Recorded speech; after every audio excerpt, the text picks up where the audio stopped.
Every day we make choices. What to eat, what to say, which path to take. From the moment we wake up until the moment we go to sleep, life feels like a constant stream of decisions. And at the core of those decisions lies something we rarely question, the assumption that we are free. Free to choose, free to act, free to change the course of our lives. But what if that sense of freedom is an illusion? What if, in reality, every decision you've ever made and every decision you ever will make was set in motion long before you were even born? This is the heart of the debate between free will and determinism, one of the oldest and deepest philosophical questions humanity has ever wrestled with. Determinism argues that everything in the universe follows cause and effect. Every effect has a cause, and that cause was itself the effect of something that came before. Picture the universe as an unbroken chain of dominoes stretching back to the very beginning of time. The Big Bang tipped the first domino, and ever since, each event has been inevitable. Stars igniting, planets forming, life emerging, and ultimately, the choices you believe you're making today. Under this view, your decision to click on this video wasn't truly a decision. It was determined by your brain chemistry, your past experiences, the YouTube algorithm, and countless other factors stretching all the way back through time. But if this is true, it raises troubling questions. If our actions are predetermined, then can we be held responsible for them? If a criminal commits a crime because their brain, shaped by genetics and environment, made them do it, are they morally guilty or just another domino falling? And if the future is already written, what's the point of striving, of trying to become better, if you were always going to end up there anyway? This is where free will pushes back. Free will is the belief that we are genuine agents, that our choices are not inevitable, but open. That when we decide, we could have done otherwise. Free will gives weight to our sense of morality, to our pride and our regret, to our justice system, and even to our hopes. If determinism strips all that away, then what's left of human meaning?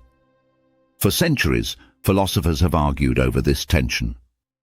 The Stoics leaned toward determinism, believing everything was fated, yet urged us to accept and live in harmony with that fate.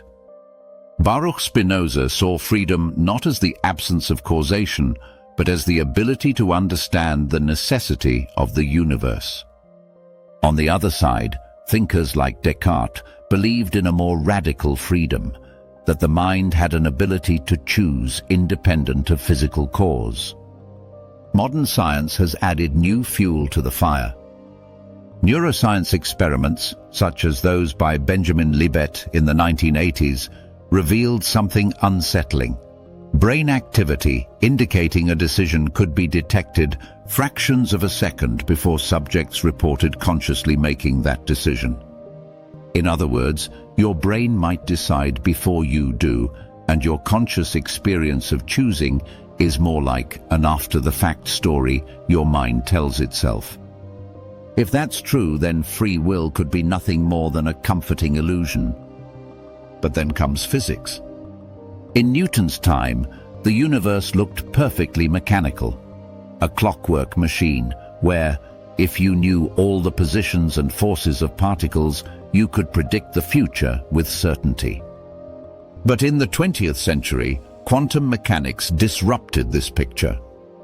At the smallest scales, particles don't behave deterministically, they follow probabilities. The outcome isn't fixed until it happens. Does that mean the universe isn't fully determined after all? Maybe. But randomness isn't the same as freedom. If your brain's choices were just quantum coin flips, that wouldn't make you free. It would just make you unpredictable. This is why many philosophers turn to something called compatibilism. Compatibilists argue that determinism and free will aren't mutually exclusive. Freedom doesn't mean being uncaused.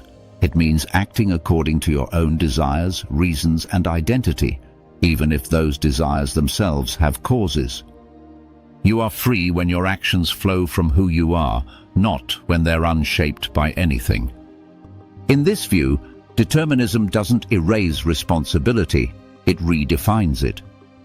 But others disagree. Hard determinists insist that free will is an illusion, and once we accept that, our whole view of justice, morality, and even identity must change.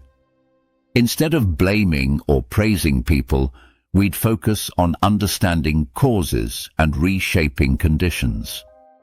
Imagine a world where punishment wasn't about retribution, but purely about rehabilitation and prevention, because the person couldn't have done otherwise. So, do we truly have free will? Or are we passengers on a train that left the station 13.8 billion years ago, following tracks that were laid before us, unable to switch course? Maybe the answer lies somewhere in between. Perhaps our choices are influenced, shaped, and constrained by causes we don't control. But within those limits, our reflections, our reasoning, and our capacity for self-awareness allow us to carve out a space of genuine agency. Perhaps free will is less about absolute freedom and more about the kind of freedom that matters. The freedom to reflect, to grow, and to act in ways aligned with who we are. And maybe that's the paradox. Even if determinism is true, we still live as though we are free. We still experience ourselves as agents. We still deliberate regret and aspire. And in that experience we find meaning. So perhaps the truest expression of free will isn't whether we can escape causality, but whether we can look it in the face, understand it, and still choose to live with purpose.